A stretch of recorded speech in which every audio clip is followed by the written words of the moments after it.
pessoal, meu nome é Rafael Silva, eu sou doutor pela Universidade Federal de Minas Gerais, na área de letras, e vou falar aqui para vocês hoje sobre as ambivalências do Logos, uma leitura de Antígona.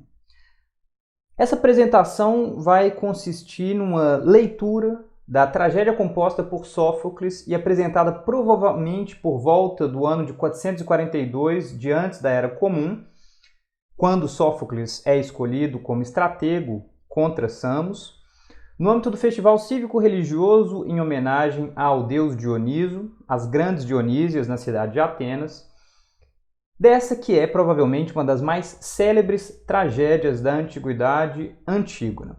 Mas antes de a gente entrar na apresentação, eu gostaria de fazer uma breve síntese do que é uma leitura de uma obra antiga, a partir da abordagem própria do campo dos estudos clássicos, dentro das letras clássicas, enfatizando aquilo que pode ter de interesse para alguém que estude letras ainda hoje no século XXI. Para isso a gente tem que ter em mente que os estudos clássicos são uma área que propõe uma leitura constante entre várias temporalidades, entre um nós no presente e um eles no passado, um eles que pode, na verdade, ser multiplicado por várias outras temporalidades, uma vez que no momento em que uma obra é lida, certa interpretação se consolida e é passada adiante. Então, quando nós, hoje, a partir de uma perspectiva disciplinar específica, que pode ser da filologia tradicional, da linguística, da história e de tantas outras áreas, se volta para um determinado material antigo e, adotando uma perspectiva teórica, qualquer que ela seja, se posiciona com relação a esse texto, marcando-se de diferentes modos.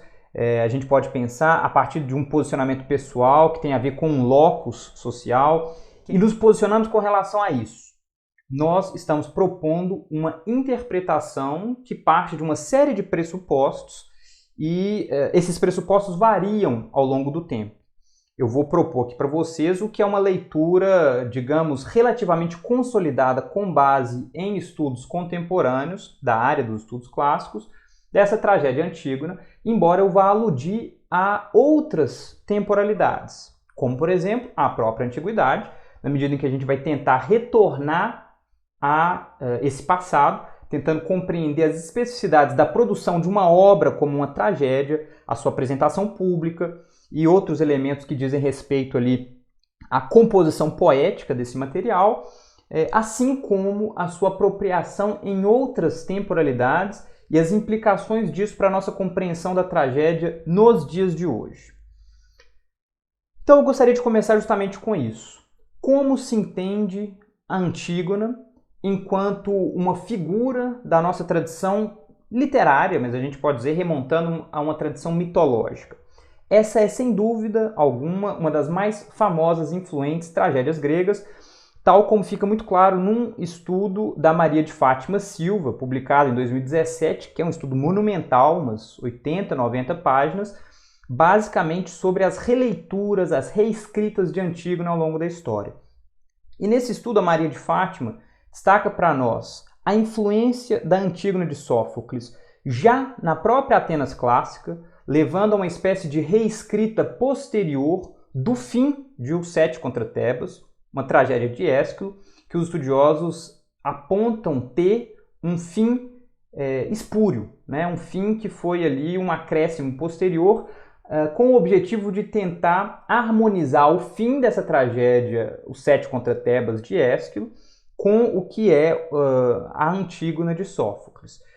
Essa influência se dá a ver também na literatura latina, em trechos importantes da Tebaida de Estácio, que vai contar justamente essa epopeia de Tebas, né, das casas reais de Tebas, assim como nas várias releituras cristãs dessa tragédia, de alguma forma redescoberta, por assim dizer, na Europa Ocidental, com o retorno do grego antigo de forma mais disseminada ali a partir do século XV, e em reescrituras do século XVI em diante, como na Tebaída, o Le Frères Ennemis de Racine, certos elementos de Antígona vão ganhar uma ênfase quase martirológica, como se Antígona fosse uma mártir disposta a dar a própria vida por ideais superiores, enquanto Creonte, curiosamente, ganha uma inflexão maquiavélica de um tirano, um governante totalitário disposto a adotar certas estratégias maquiavélicas para manter o seu poder. Durante o século XIX, a gente tem uma valorização romântica da figura de Antígona, incluindo leituras influentes de Goethe, Hölderlin e, no final do século XIX, Richard Jebb, um importante classicista inglês que divulga Antígona para o público de modo geral e enfatiza questões românticas, inclusive no relacionamento entre Antígona e Haemon. E nas reapropriações modernas dessa figura mitológica, Antígona aparece como uma heroína da desobediência civil e da resistência ao totalitarismo, aparecendo em obras de Jean Anouilh, por exemplo, durante o período em que a França esteve sob ocupação alemã, Bertolt Brecht, mais uma vez em resistência ao totalitarismo nazista, Maria Zambrano, uma escritora argentina que reflete também sobre regimes ditatoriais, e Jacques Derrida com o seu livro Glass, no qual ele vai revisitar a leitura de Hegel dessa tragédia, uma releitura de fato muito influente, sobre a qual nós ainda falaremos. Então aqui, muito rapidamente, essas imagens da influência de Antígona nos dias de hoje. Por que é interessante começar falando disso? Porque várias dessas características trazidas nessas leituras mais recentes vão, de alguma forma, balizar as leituras que nós fazemos. A valorização positiva de Antígona como uma espécie de mártir cristã, como uma espécie de heroína que resiste ao autoritarismo de Creonte, e, por outro lado, essa caracterização estritamente negativa de Creonte simplesmente como uma espécie de político totalitário, maquiavélico, autoritário. E levando isso em conta que eu vou propor aqui para vocês um modelo de hermenêutica para que a gente se volte a essa obra antiga e tentemos compreendê-la em seus próprios termos, tá? Então, vejam lá. No momento em que nós lemos um texto antigo, é preciso sempre nos perguntar sobre o contexto histórico original de composição da obra, qual o regime político e jurídico, a organização social, econômica, militar. Então, falar sobre os valores dessa sociedade, qual o estágio de desenvolvimento da língua, dialeto empregado, são características formais importantes na interpretação de uma obra. Mas também o contexto original de performance dela. Qual foi a situação de performance? Quando? Onde? Em que circunstâncias específicas? Porque o contexto nos ajuda a compreender o sentido do texto. Qual era o público nessa performance? Para quem e com que propósitos essa poesia foi apresentada? Assim como qual o estatuto do poeta?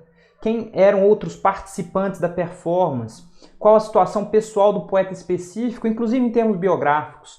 A gente sabe que frequentemente o biografismo ele pode levar a uma falácia interpretativa que consiste em partir da obra para escrever a biografia e depois retornar da biografia para interpretar a obra. E isso é muito comum em leituras biografizantes de autores do passado, dos quais dispomos de quase nenhuma informação segura biográfica. Porém, há elementos que podem sim ser trazidos para a interpretação à luz da vida de um autor. E, finalmente, talvez o ponto mais importante, o conteúdo da obra. Preciso compreendermos a sua estrutura, se é narrativa, descritiva, discursiva direta, a sua forma, se há arranjos métricos e estróficos específicos, se ela é escrita em prosa, em que tipo de prosa, se há a presença de outros elementos formais, como paralelismos, fórmulas, figuras poéticas, etc., assim como a presença ou alusão a mitos e eventos históricos, então atentando para o contexto de representação, os personagens, a gente pode dizer o espaço delineado ali, o tempo, assim como a alusão a conhecimentos específicos, como os de ordem geográfica, histórica, técnica, artística, teológica, moral, etc. Tudo isso pode ser levado em conta no momento em que nós interpretamos uma obra antiga. Para falar de Antígona, especificamente, é preciso entrar aqui na tradição trágica. e nada mais certo do que partir da definição que um antigo, muito influente, Aristóteles, propõe de tragédia para começarmos a entender no que consiste uma tragédia antiga. O Aristóteles diz lá para nós na Poética: é, pois, a tragédia a mimese, a representação de uma ação séria, completa e de certa extensão, em linguagem ornamentada com cada espécie de ornamento distribuída em suas partes, sendo executada por meio de agentes que dramatizam e não de uma narração, capaz de levar, por meio de compaixão e temor, a acatar-se de tais emoções. A gente não vai entrar na teoria poética, trágica de Aristóteles aqui, para refletir sobre essas emoções que ele diz serem purgadas durante a performance trágica. Esse é um debate profundo e que levaria muito tempo. Mas o que nos interessa aqui é essa referência à ação representada por meio de agentes, então os atores, né, que encarnam personagens, a linguagem, de certa forma, ornamentada. Tudo isso são elementos importantes, assim como a referência à compaixão e ao temor, ou ao terror, despertados por meio dessa ação. Tudo isso é interessante de se levar em conta. E Sófocles insere-se nessa tradição poética que tem início lá com as performances de Téspes no início do século, no final do século VI, né, por volta de 530, 520, mas que àquela altura já contava com as obras fundamentais de Ésquilo. Sem dúvida um renovador, um inovador importante dentro do gênero trágico. E Sófocles, quando começa a compor, inevitavelmente se coloca em diálogo com essa tradição e, obviamente, remonta a uma tradição muito anterior, não é? Porque a gente encontra ecos da poesia épica, ecos da poesia mélica nas composições de Sófocles, como a gente vai ver logo mais. E aqui cabe fazer ainda um adendo que há certos elementos importantes para a compreensão do que é uma tragédia que não estão na definição de Aristóteles, porque ele tem uma abordagem formalista que tende a diminuir frequentemente elementos de ordem política e religiosa. Então a gente poderia, por assim dizer, suplementar a definição aristotélica dizendo que essa é uma poesia que é exibida num contexto de performance de um festival cívico-religioso em honra a Dioniso, na cidade de Atenas, com o emprego de um tempo e um espaço próprios, qual seja os da cena, com o recurso a máscaras e outros elementos cênicos, figurino, objetos, etc., além da referência à linguagem poética dos personagens do coro, que frequentemente se expressam em linguagens diferentes. A gente vai ver isso logo mais. Qual é o contexto histórico original de composição da Antígona? Então, passando aí para essa peça especificamente. O regime político e jurídico que vigia em Atenas era basicamente democrático, com elementos que indicam permanências aristocráticas na condução do povo, do demos, como Tucídides deixa claro ao falar de Péricles. E a figura de Péricles vai ser importante na leitura dessa peça, na medida em que ela reflete, em larga medida, sobre o poder monocrático de Creonte. A gente pode imaginar ali alusões à política ateniense desse período, que tem nessa figura de Péricles um hegemon, né? Alguém que domina a cena política de Atenas. Fatos históricos importantes desse período são ainda a reforma democrática de Clístenes, que aconteceu entre 510 e 507 antes da Era Comum, com o objetivo de diminuir os localismos e promover a integração política do demos. Porque nessa reforma a gente já vê uma certa oposição, uma certa tensão entre as demandas do oikos, sobretudo do oikos de famílias aristocráticas, e aquilo que eram demandas da polis. Então, os localismos que frequentemente se baseavam no poder de determinadas famílias tentavam ser dirimidos, por assim dizer, por essas reformas. Essas reformas tentavam dirimir esses localismos, e isso aponta para a tensão entre oikos, o lar, a família, sobretudo de estirpe aristocrática, e as demandas democráticas da polis. Outros fatos importantes são a vitória dos gregos contra os persas nas guerras médicas, sob liderança de espartanos e atenienses, com o destaque dos atenienses na sequência dessa guerra, levando à constituição da Liga de Delos, que vai ser em larga medida a ponta de lança do Império Ateniense estabelecido ali durante o século V, antes da Era Comum. E justamente esse destaque de Atenas leva a certa tensão com Esparta, culminando com a declaração da Guerra do Peloponeso entre 431 e 404. Então, esses elementos são importantes porque eles estão, de certa forma, no pano de fundo de algumas das reflexões propostas por Sófocles na Antígona. E cumpre destacar ainda que a língua empregada nesse contexto é o grego do período clássico, em Atenas o dialeto ático, que prevalece nas partes dialogadas da tragédia, nos seus trímetros jâmbicos. Eu não vou entrar aqui em detalhes de métrica, mas essa é uma forma métrica mais próxima do diálogo, segundo o próprio Aristóteles. Embora as partes corais tendam a ser expressas num dialeto misto de sabor dórico, fazendo aí uma referência constante à tradição mélica coral da Grécia Antiga. Mas a gente não vai entrar muito nesses detalhes aqui hoje. Sobre a Antígona, a gente pode sugerir que a sua data é por volta de 442. Não há precisão absoluta com relação a isso, mas há uma anotação atribuída a Aristófanes de Bizâncio no início do seu resumo da Antígona, que é transmitido entre os escólios, no qual fica dito o seguinte: dizem que Sófocles foi honrado com a eleição para o comando da expedição em Samos por causa da apresentação de Antígona. E Andrócio inclui ainda o nome de Sófocles em sua lista dos generais de Samos, aparentemente para o período entre 441 e 440. E essas duas informações, então, combinadas, sugerem que Sófocles, agraciado com o título de estratego nessa campanha contra Samos, teria, por assim dizer, sido recompensado pelo reconhecimento público com a apresentação de Antígona do ano anterior.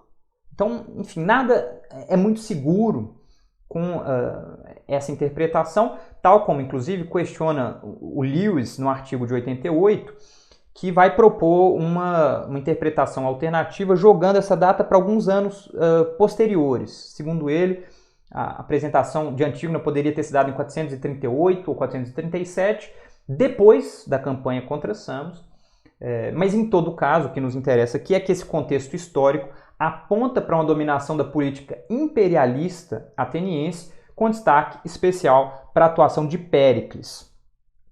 Bem, dito isso, a gente ainda pode mencionar o fato de que essa peça foi encenada durante as Dionísias, um festival cívico-religioso dedicado a Dionísio em Atenas, para um público bastante vasto, estimado entre 10 mil e 20 mil pessoas, composto majoritariamente por homens adultos, atenienses e estrangeiros, embora a presença de mulheres e mesmo pessoas escravizadas possa ter sido possível. Isso é debatido, não há segurança, mas o público específico das tragédias era um público masculino. Isso a gente pode dizer com segurança. Os objetivos dessa poesia nesse contexto eram, portanto, tanto religiosos e políticos, com a exibição do esplendor do Império Ateniense, assim como da sua reverência a uma divindade importante do panteão olímpico, mas eram também pedagógicos, em termos de conhecimento e comportamento, como a gente vê destacado em inúmeras peças, a dimensão didática, por assim dizer, da atuação dos tragediógrafos. Isso fica muito explorado, por exemplo, nas Rãs de Aristófanes, uma peça tardia, né, de 404, 405, antes da Era Comum, mas que dá a ver muito bem essa expectativa de uma dimensão pedagógica da poesia trágica. E vejam que eles eventualmente adotavam, inclusive, um tom crítico de censura a certos posicionamentos da sociedade de seu tempo. Então, de fato, como professores, eles eram chamados de didáskaloi, mestres, de seus concidadãos, capazes, portanto, de trazer ensinamentos, e isso aparece no final da Antígona. As últimas palavras do coro remetem a essa função didática, o aprendizado pela dor, como vai aparecer no final da minha apresentação. Sem querer entrar em muitos detalhes biográficos de Sófocles, A meu ver, é interessante a gente levar em conta que ele nasceu em 496, filho de um rico cidadão ateniense, Sófilos, proprietário de escravos, ferreiros e carpinteiros, sendo natural do Demo de Colono, uma região da Ática que aparece descrita de forma belíssima num coro da última tragédia de Sófocles, Édipo em Colono, e teve uma vida longa e próspera. Ele ocupou inúmeros cargos públicos importantes no comando de Atenas e suas tragédias obtiveram imenso sucesso nos concursos de que participou. Segundo a tradição biográfica, embora ele não tenha atuado em suas próprias peças devido à fraqueza de sua voz, ele teria sido coroado 24 vezes e nunca teria ficado em terceiro lugar nas competições trágicas. Então, isso aponta para um prestígio social enorme das peças de Sófocles, e só para terem uma comparação, Ésquilo, o seu grande predecessor, foi coroado 13 vezes em vida, segundo a tradição biográfica, e Eurípides, póstero, um pouco posterior a Sófocles, teria sido coroado apenas 4 vezes em sua vida. Então, isso aponta aí para o enorme sucesso que Sófocles conheceu em vida. Ele morre em 406, então tem uma vida muito longa, pouco antes da derrota de Atenas para Esparta na Guerra do Peloponeso. E as suas tragédias nos chegam num número muito reduzido. Ele teria escrito mais de 120 tragédias ao longo de sua vida, então participando de concursos por mais de 40 vezes ao longo de sua vida, e dessas apenas 7 nos chegam. Então é uma amostragem muito pequena para que a gente consiga propor grandes generalizações acerca de sua obra. Mas vejam como os estudiosos tentam encontrar uma série de padrões nessas 7 peças que nos chegam e em fragmentos diversos, e eles propõem algo nessa ordem do que está sugerido aqui pelo Leske. Sófocles não procura por trás do acontecer mesmo o seu sentido último. Tudo que é e acontece é divino. Zeus está neste mundo com todos os outros deuses, mas o sentido de seu atuar não se revela ao homem. Não lhe cabe esquadrinhar os mistérios do governo dos deuses, nem se rebelar contra a terrível severidade com que por vezes ele se faz sentir sobre o homem.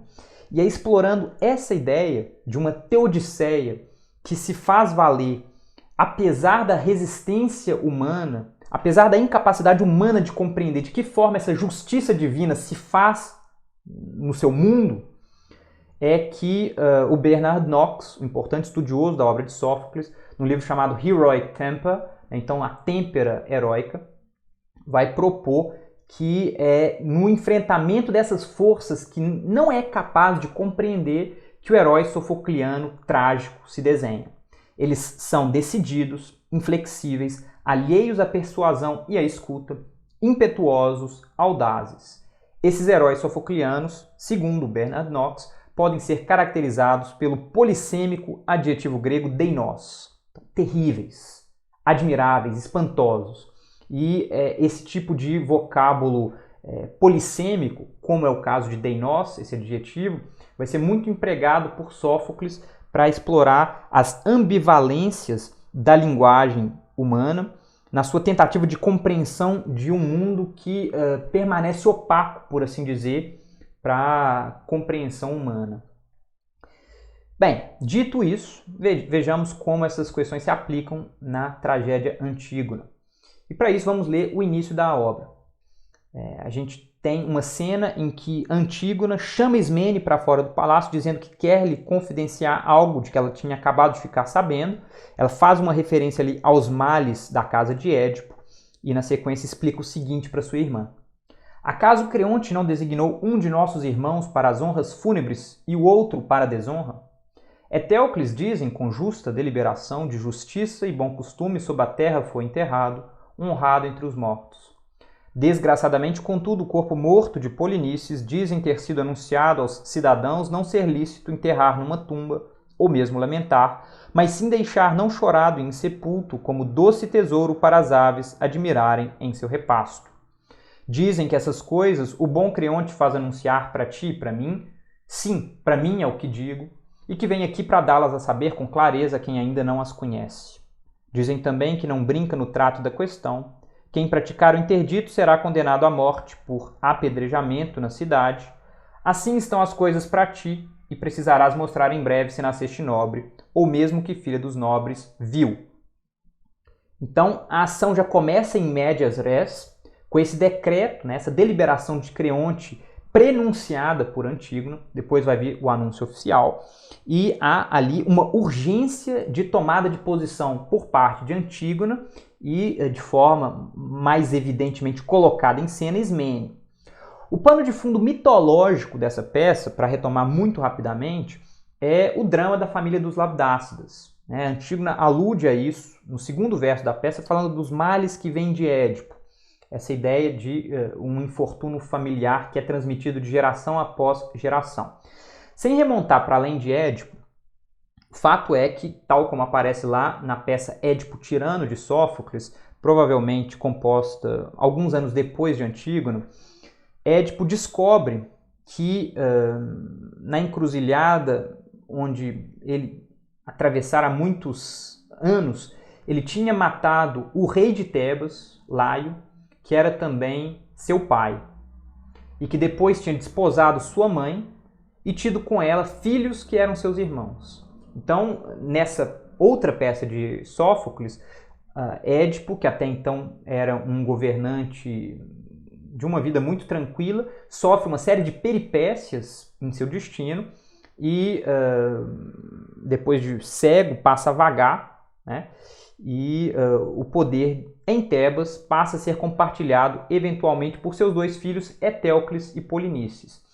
Eu não vou entrar aqui nos detalhes de Édipo em Colono, o momento em que Édipo amaldiçoa seus dois filhos, e fato é que, tendo decidido compartilhar o poder, Etéocles e Polinices resolvem revezar o governo de Tebas. Etéocles, a princípio, assume esse poder, mas no momento de cedê-lo a seu irmão, ele se recusa a fazê-lo.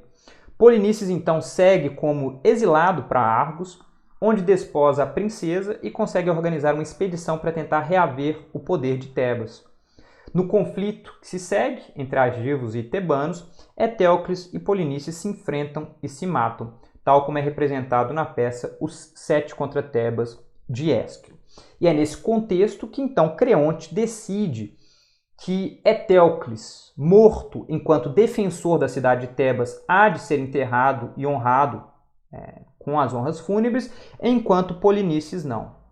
Polinices há de ter o cadáver deixado insepulto como condenação por sua traição contra sua terra-pátria. E vejam que, embora as leituras contemporâneas, modernas de Antígona, que eu citei no início da apresentação, tendam a fazer dessa deliberação de Creonte uma espécie de aberração, ela é muito menos arbitrária da perspectiva antiga do que poderia parecer.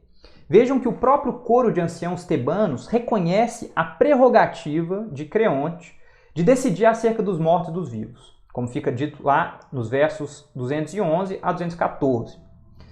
É preciso levar em conta ainda o contexto em que essa decisão se insere. E Tebas, nesse momento, enfrenta um momento político conturbadíssimo, sendo preciso assegurar a ordem recentemente instituída com o governo de Creonte a qualquer preço. E vejam que esse governante se sente extremamente ameaçado.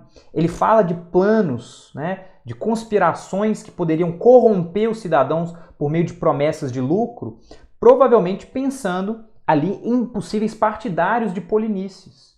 Então, a cidade vive uma espécie de guerra civil e se valendo de uma prerrogativa a gente pode dizer, um regime de exceção marcial que Creonte decreta essa deliberação. E vejam que a proibição de se enterrar um traidor em solo pátrio era prática conhecida. O problema é que a forma como Creonte decide proibir o enterro do corpo de Polinices em solo pátrio não se faz acompanhar pela possibilidade de que ele seja enterrado a Lures. Ele decreta que esse corpo deva ficar ali e isso já podia ser reconhecido pelo próprio público de Sófocles como um indício do erro cometido por Creonte na sua deliberação, na medida em que a própria tradição mitológica bem consolidada entre os antigos e obviamente na Atenas clássica já tem passagens sobre a impiedade que consiste em deixar um cadáver insepulto, como faz Aquiles com Héctor na Ilíada e como deseja fazer Agamenon com Ájax na peça homônima de Sófocles. Então o público antigo já pode desconfiar de que há algo de errado nessa deliberação de Creonte, na medida em que deixar um corpo insepulto nunca é um ato piedoso. Proibir o seu enterro em solo pátrio, sim, pode ser, e o apelo cívico de Creonte poderia surtir o efeito junto ao público, isso deveria ser compreendido, mas não a sua contraparte, que consistia em deixar esse cadáver insepulto. E vejam que, ao contrário do que sugerem essas interpretações muito positivas de Antígona, a sua decisão não necessariamente é correta simplesmente porque a deliberação de Creonte era injusta. A própria Antígona tem consciência disso quando ela se refere a si como alguém que comete um piedoso crime, lá no verso 74.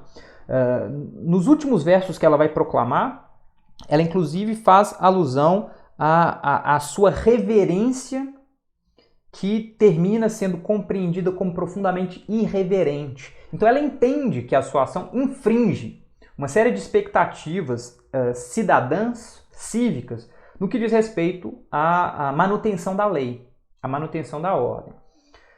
E o debate sobre como proceder face a leis injustas era importante na Atenas clássica, na medida em que a prioridade da cidade no estabelecimento das condições básicas para o bem comum era reconhecida como uma evidência nos debates públicos, como aparece no trecho de um discurso de Péricles, citado lá por Tucídides em 260.2. Eu não vou citar aqui ipsis literis essa passagem, mas lá fica muito claro como o bem comum da cidade é fundamental para o bem comum de todos os cidadãos. Então, o apelo cívico que Creonte faz na sequência, ele certamente ecoa muito mais com os atenienses desse período do que tende a ecoar conosco depois das várias experiências totalitárias que nós conhecemos, desde o final do século XIX, mas sobretudo durante o século XX. Mas vejam lá como isso pode ter ecoado entre os atenienses do período clássico, quando Creonte diz: impossível é conhecer de qualquer homem a alma, a vontade e o pensamento antes que ele se mostre no comando e no poder de decisão. Frase extremamente irônica, de uma ironia trágica profunda. Pois, para mim, quem quer que guie toda a cidade e não se apegue aos melhores planos de ação, mas por medo mantenha a língua na boca fechada, ele há de ser o pior dos homens então e mesmo antes disso. E quem quer que considere mais importante um parente ou amigo, a palavra aí é philos, do que a própria pátria, digo que ele não vale nada. Pois eu, saiba disso Zeus, que tudo sempre vê, jamais silenciaria acerca de algo errado que visse, avançando contra os cidadãos em detrimento da salvação, nem tomaria como amigo meu um homem que fosse hostil à própria terra, pois reconheço que esta é a que nos salva, e apenas navegando com segurança é que faremos amigos. Então, essa reivindicação de Creonte certamente tinha certo apelo junto ao público da época.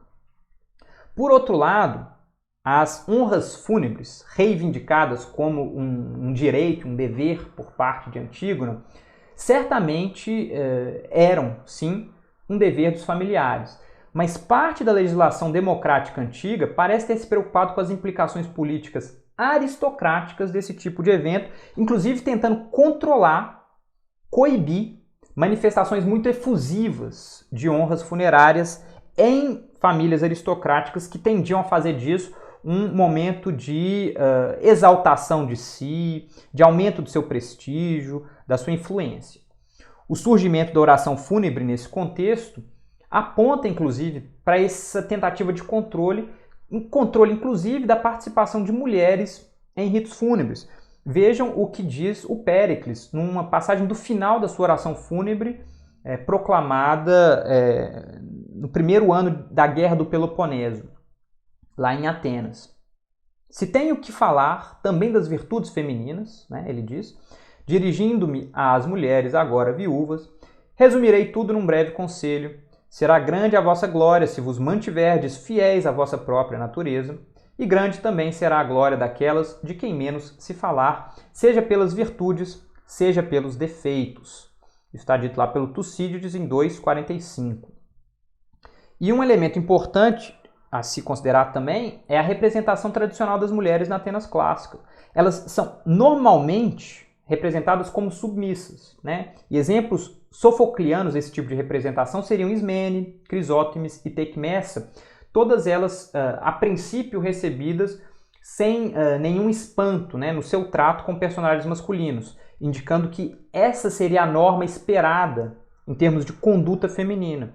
Enquanto Antígona, mas a gente poderia pensar em Electra também, surge com traços encarados como perturbadoramente masculinos para essa sociedade, como indica a reação do coro à dureza com que Antígona se expressa. E o coro diz lá: a estirpe cruel da filha se mostra de um pai cruel e não sabe dobrar-se aos males, nos versos 471 e 472.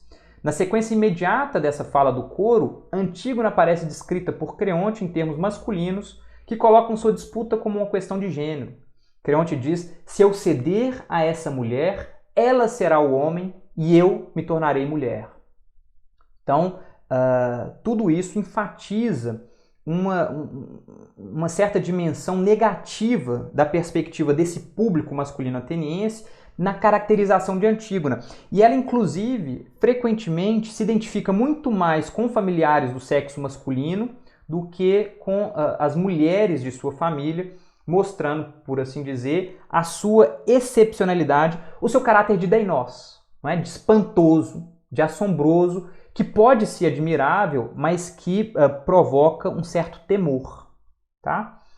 Eu trago aqui rapidamente essa representação de um vaso que pode ser de Antígona sendo conduzida por dois guardas perante Creonte. Há poucas representações em cerâmica de Antígona e essa é possivelmente uma delas. Apesar de tudo o que eu disse sobre a representação possivelmente negativa de Antígona, a sua argumentação é muito consolidada. E isso tem um grau de persuasão inegável. Tanto é que o público contemporâneo, em larga medida alheio a certas expectativas do público antigo, se identifica muito mais com Antígona do que a gente imagina que o público antigo se identificasse. Mas é certo que essa heroína tinha apelo também entre os antigos quando ela diz algo como, vejam lá: pois não foi Zeus que as anunciou para mim, nem a justiça aparente dos deuses de baixo definiu essas leis entre os humanos. Alusão aqui às leis de Creonte. Nem julguei terem tal força teus decretos que permitissem a um mortal superar as leis não escritas e inamovíveis dos deuses. Pois não é de agora ou de ontem, mas de sempre que elas vivem e ninguém sabe quando apareceram. Por temer o orgulho de algum homem, eu não correria o risco de entre os deuses ser punida, pois eu sabia que morreria, como não? Ainda que não tivesses anunciado teus éditos. Se antes do tempo eu morrer, digo que isso é um lucro, pois quem quer que viva como eu entre muitos males, de que forma não teria lucro ao morrer? Ainda assim, para mim, vir a ter com este destino é de uma dor sem equivalente, mas se eu tolerasse que o cadáver do filho de minha mãe ficasse insepulto, teria mais dor por causa de tais coisas, e com estas coisas não tenho dor. Se minhas ações te parecem idiotices, talvez eu esteja sendo acusada de idiotice por um idiota. E Antígona faz alusão aqui, né, com esse discurso veemente, aos agraptakasphale theonomima, né? Então, as leis não escritas e inamovíveis dos deuses. E muitos espectadores, leitores dessa peça se perguntaram: há aqui alusão a leis naturais e universais? Né? Estudos anteriores exploraram os ecos que essa formulação de Antígona encontra numa formulação empregada por Péricles, numa passagem em que ele opõe as leis escritas às não escritas, num discurso reportado por Tucídides. Ou mesmo de um debate filosófico pouco posterior sobre a ideia de leis naturais, a ideia de um direito natural por oposição a um direito positivo, como se nessa reivindicação de Antígona já existisse in nuce uma espécie de concepção de um direito da humanidade a ser sempre reivindicado em face das demandas específicas de uma legislação positiva. Mas vejam como essa leitura parece anacrônica, e eu acho que a interpretação do Bernard Knox aqui é precisa, quando ele diz: o apelo de Antígona não é geral, mas específico. Ela não opõe um conjunto completo de leis não escritas às leis escritas da polis, nem reivindica a força da consciência individual ou de uma lei universal e natural. Ela conclama que os antiquíssimos ritos costumeiros do luto e do sepultamento dos mortos, que são não escritos porque existem desde antes da invenção do alfabeto ou da organização da polis, têm força de lei, de uma lei não escrita, mas infalível, que vem dos deuses e que os deuses impõem. Então, Antígona se mostra aqui fiel ao seu oikos, né? Fiel ao oikos paterno. E isso é muito interessante porque explica, inclusive, uma outra passagem que gerou muito debate entre os estudiosos, quando ela diz que não faria o mesmo por um filho e por um marido, mas faz isso sim por seu irmão, filho de pais já mortos, porque ela jamais pode reaver um irmão, ela não pode reaver esses que já partiram. Mas um marido e um filho, caso mortos, poderiam eventualmente ser reconquistados num novo casamento.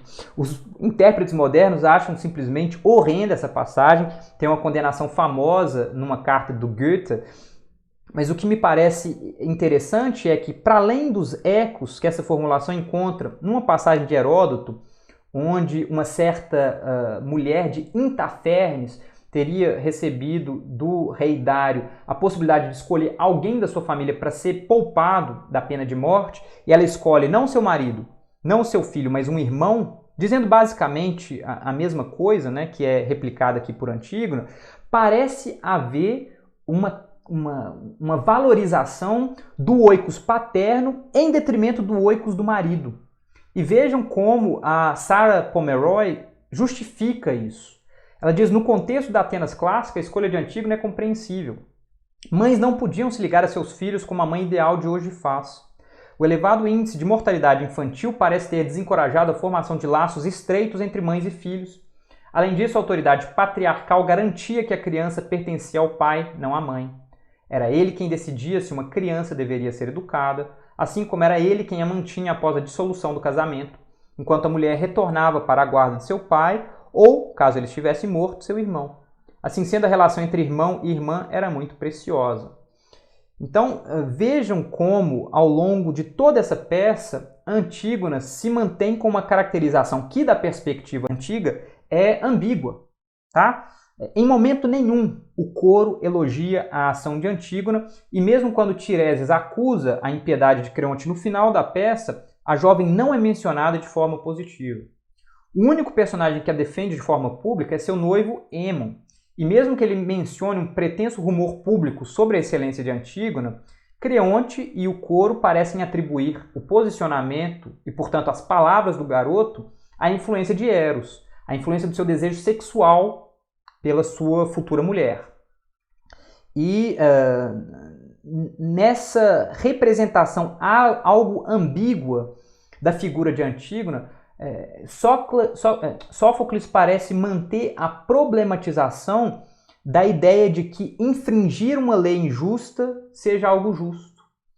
E vejam como isso encontra eco, alguns anos depois, no diálogo Críton de Platão, no qual Sócrates tem que argumentar com a famosa prosopopeia das leis, com seu amigo Críton, o ponto de que se ele viveu a vida inteira sob o regime de leis instituídas na sua polis, quando eventualmente essas leis podem emitir um parecer injusto, não seria justo fugir, não seria justo infringi-las, né? Então esse debate está aí muito vivo e o posicionamento de Antígona é tudo nessa época, menos a priori positivo. É um posicionamento problemático e debatido sim.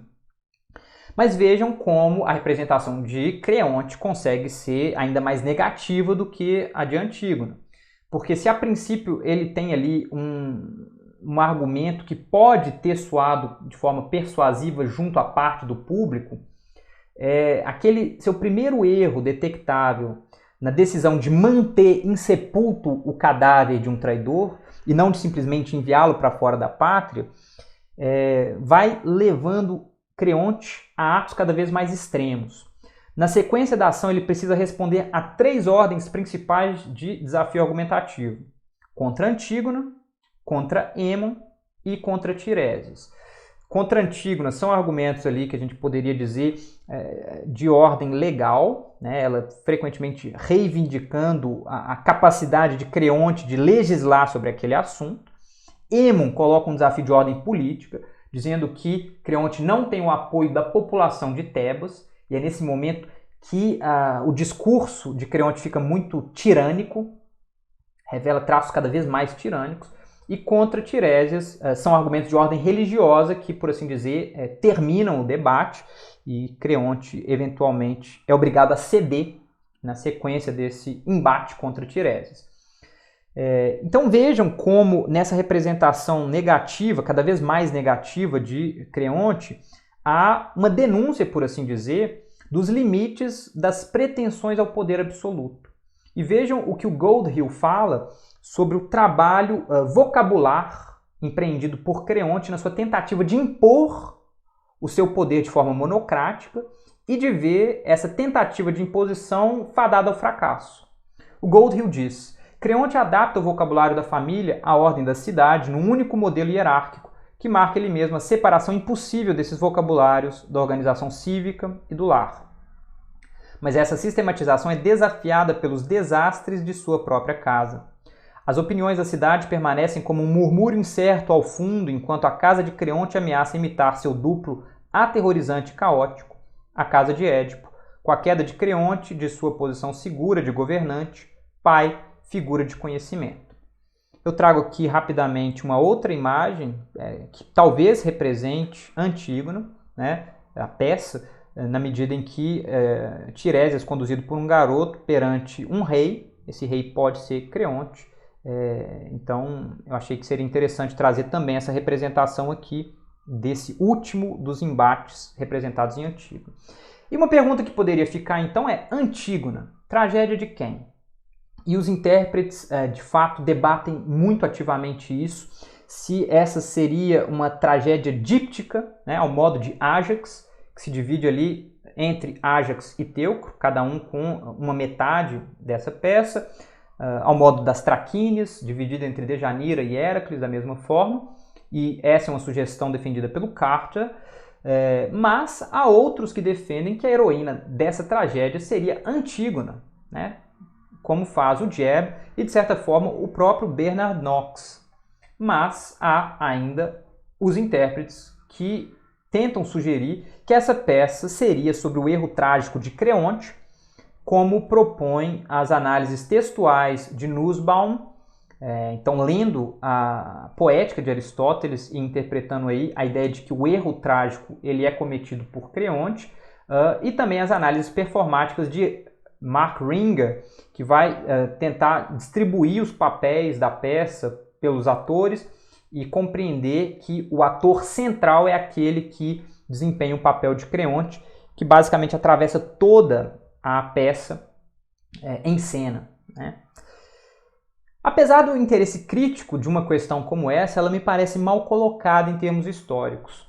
Eu digo isso por quê? Porque desde Hegel tornou-se comum interpretar o confronto entre Antígona e Creonte como um conflito entre família e Estado, mulher e homem, divindades quitônicas e deuses olímpicos, propondo uma separação muito estanque entre essas categorias. E me parece que uma leitura atenta desse material em seu contexto histórico mostra que há um imbricamento entre todas essas dimensões nas atitudes de Antígona e Creonte. Ou seja, as preocupações religiosas de Antígona têm uma dimensão política o tempo todo, e as preocupações políticas de Creonte têm uma contraparte religiosa também. Há algo de masculino em Antígona, algo de feminino em Creonte, e essas características se imbricam, trazendo muito mais uma problematização do que é a ação humana no mundo, do que necessariamente a de um personagem em detrimento de outro. Se a gente analisasse mesmo os personagens menores dessa tragédia, a gente veria que nenhuma posição está para além da problematização proposta nesse enredo. O conflito trágico de Antígona explora, com uma reflexão muito aguda, as dificuldades da ação humana no mundo, a partir da opacidade da sua linguagem. Então, como é que o ser humano se comunica, como é que o ser humano pensa, problematizando os riscos de que julgamentos imprecisos e apressados sejam responsáveis por erros graves.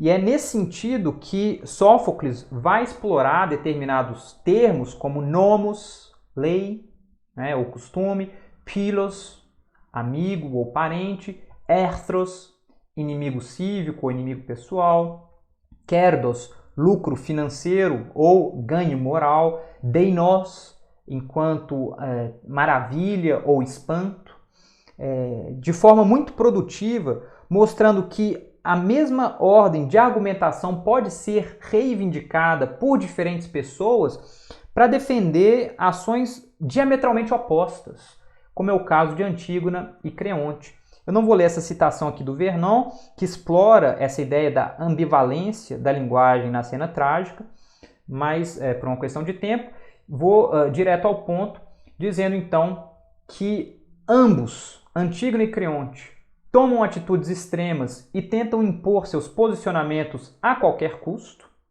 Ambos têm um conjunto de valores que fundamentam os exageros de suas próprias atitudes e discursos, mas ambos sofrem as consequências funestas de seu extremismo, cada um a seu modo e segundo o próprio destino, aprendendo que o desejo de impor unilateralmente as próprias convicções, sem abertura para o diálogo, está fadado a se arruinar em contradições. E vejam que Antígona termina a vida lamentando-se pela ausência de marido e filhos, como fica dito entre os versos 916 e 928, enquanto Creonte chega ao fim da peça se arrependendo das ações impensadas que precipitaram a destruição de seu lar com a morte de seu filho e sua mulher, como fica dito entre os versos 1340 e 1346.